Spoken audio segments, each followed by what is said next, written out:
Сәламатсыздар ма балалар? Бүгінгі сабағымыздың тақырыбы экономикалық жаһандану, сөз жасамдық тәсілдер. Сабағымыздың мақсатына сәйкес меңгеретіндерің мәтіннің жанрлық ерекшелігін ажыратасыңдар, сөз жасамдық және синтаксистік нормаларды сақтайсыңдар. Сөз жасамдық тәсілдер. Туынды сөздің жасалу жолдары ғылымда сөз жасамдық тәсілдер деп аталады. Қазақ тілінің сөз жасам жүйесінде көне замандардан бері қарай қолданылып әбден орныққан, қалыптасқан негізгі тәсілдері бар. Олар синтетикалық тәсіл, аналитикалық тәсіл, лексика, семантикалық тәсіл. Синтетикалық сөз жасамдық тәсіл жаңа сөз жасаудағы негізгі тәсіл. Синтетикалық тәсіл арқылы туынды сөз жасауда екі тілдік бірлік қызмет атқарады. Лексикалық мағыналы сөз және сөз жасамдық жұрнақ.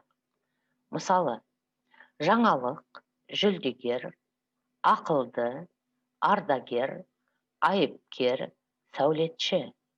Туынды сөздің жасалуына негіз болған сөз бен одан жасалған туынды сөздің мағынасы байланысты болатындықтан, туынды түбірдің қай сөзден жасалғанын дәлелдеуге болады.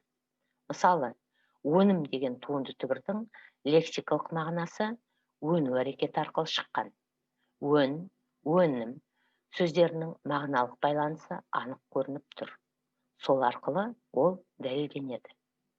Сонымен, сөз жасамдық мағынаны негіз сөз бен туынды түбірдің мағыналық байланысы арқылы ажыратуға болады екен.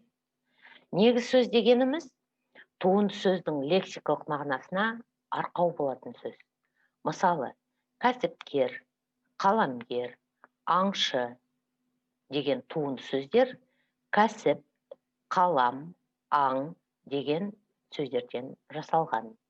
Ал егінші, өнімді, білімпаз, сәнқойлық деген сөздерге егін, өнім, білім, сәнқой деген туынды түбірлер негіз болған. Жаһандану ағылшын тілінде global, әлемдік, дүниежүзілік, жалпы деген мағынаны береді. Яғни, жаһандану жаңа жалпы әлемдік саяси, экономикалық, мәдени және ақпараттық тұтастық құрылуының үрдісі. Жаһандану бүкіл жер жүзінде жайылу, таралу деген мағынаны да әлемдік елдердің біртұтас адамзаттық мәдениет қалыптастыру екпініне ілесу дегенді де білдіреді. Оқылым. Мәтінді оқып, тақырыбын, стилін, мәтін түрін анықтаңдар.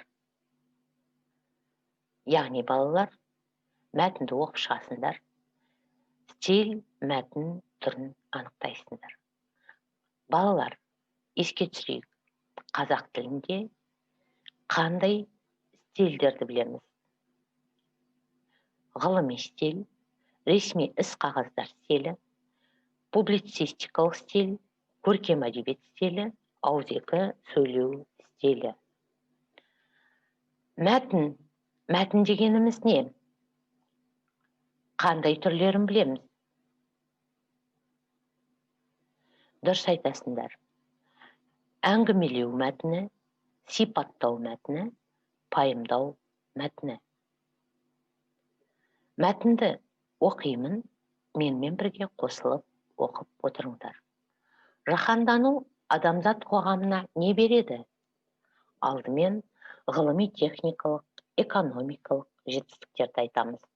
Әлемнің бір түкпірінде ашылған ғылыми жаңалық ғаламтор арқылы сол сәтте жер жүзіне тарап, жалпы адам баласының игілігіне айналуда. Жер бетінде жаһандануға ұшырамаған ел кем-де-кем. Ұлттық, мемлекеттік шекараларды білмейтін жаһандану бүкіл әлемді қоғамдық дамудың тайқазанында бұрқ-сарқ қайнап жатқан біртұтас дүниеге айналдыруда. Қазір әлемде жаһандану қамтымаған сала жоқ.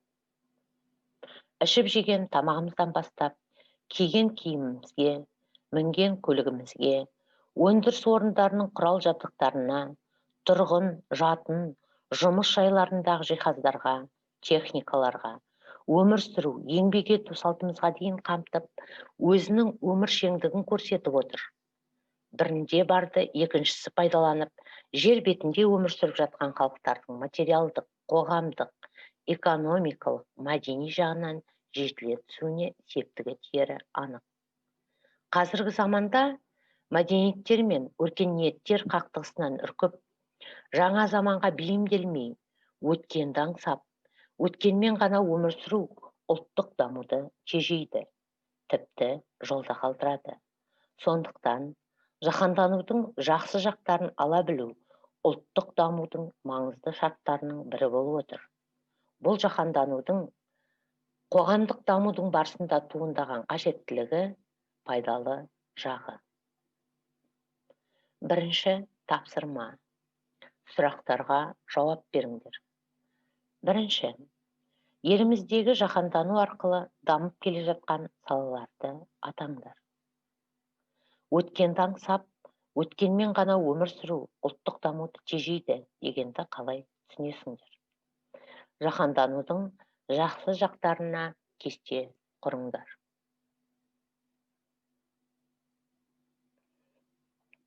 Екінші тапсырма.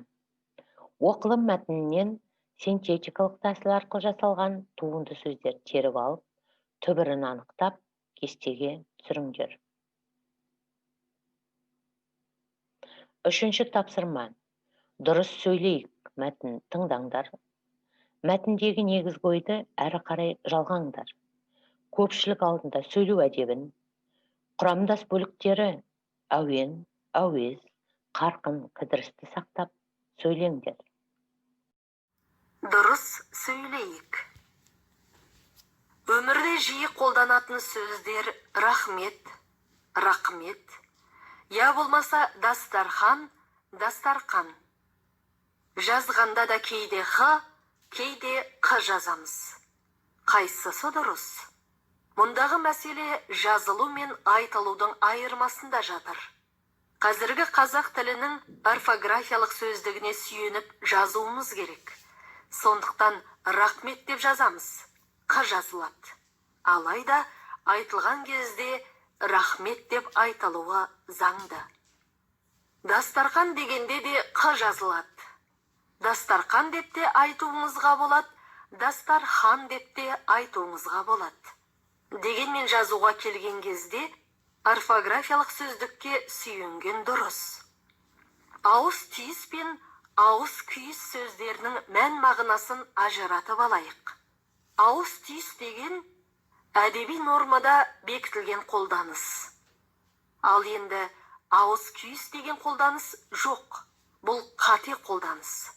Абай болған абзал. Күнделікті өмірде рет деп айтып жатамыз.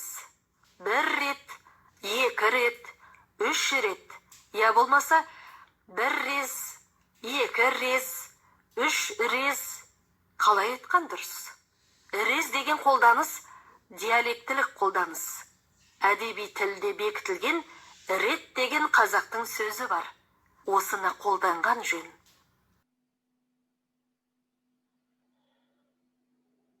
Артық болмас білгенің.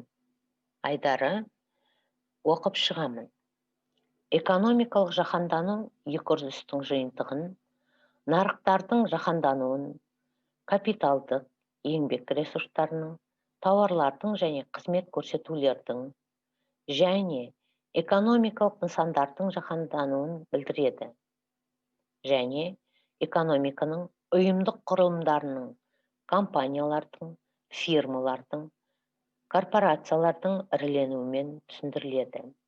Қазіргі уақытта экономикалық жаһанданудың нақты сипаттары бар. Үлкен компаниялардың жетекші рөлі, жаһандық қаржы, валюта және қор рыноктарының қызмет етуі, жаһандық ақпараттық желілердің қызмет етуінің нәтижесінде көлік ағындары құрылымының өзгеруі, жаһандық сауда экономикалық бірлестіктер мен одақтардың құрылуы мен қызмет етуі, барлық ұлттық және халықаралық қаржылық валюталық транзакциялардың жаһандық желіге аударылуы, бөлшек саудалық банктік сақтандыру және сауда операцияларын жаһандық желіге аударылуы. Төртінші тапсырма. Артық болмас білгенің айдарында берілген ақпаратты пайдаланып, ғылыми көпшілік стильдің ерекшеліктеріне сай тілдік құралдарды орынды қолданып, рафт стратегиясы әдісімен бір компания жетекшісінен интервью алыңдар. Үй жұмысы. Бесінші тапсырма. Қазақстандағы жаһандық сауда-экономикалық бірлестіктер мен одақтардың құрылуы және қызмет етуі туралы жарнама дайындаңдар. Балалар, жарнама дегеніміз не? Жарнама сөзі латынның рекламу, айқайлау деген мағынаны білдіреді. Жарнама ақпарат беру құралы. Жарнама тұтынушыларға, тауарға, фирма қызметіне деген қызығушылығын арттыру мақсатындағы оларға арналған үндеу. Сабақты бағалаймыз. Сабақтың дескрипторларымен таныстырамын. Ереже. Ережені түсініп қолдана. Дескрипторы ережені түсініп қолдана біледі. 10 балл. Оқылым. Мәтінді оқып, мазмұнын айта алады. Тақырыбын, стилін, мәтін түрін анықтайды. 10 балл. Бірінші тапсырма. Сұрақтарға толығымен жауап береді. Өз ойын жеткізе алады. Өткенді аңсап, өткенмен ғана өмір сүру, ұлттық дамуды тежейді деген сөйлемнің мәнін түсініп, тұжырым жасайды. 10 балл. Екінші тапсырма. Туынды сөздерді табады, негізгі сөзді анықтайды. 10 балл. Үшінші тапсырма. Мәтіндегі негізгі ойды әрі қарай жалғастырады. 20 балл. Төртінші тапсырма. Тілдік құралдарды орынды қолданып, сұхбат алады. 20 балл. Үй жұмысы. 5-ші тапсырма. Тауардың өтімділігін арттыру, жұртшылықты белгілі бір өніммен таныстыру, құлағдар ету мақсатында жарнама дайындайды. Жарнаманың ерекшеліктерін ескереді. Олар насихаттылығы, тартымдылығы, дәлдігі, түсініктілігі, тосындылығы, көркемділігі, мазмұндылығы. Міне балалар, тапсырмалардың дескрипторларымен таныстыңдар. Жоғары балл алады деп сенемін. Сәттілік тілеймін. Сабағымыз аяқталды. Сау болыңдар.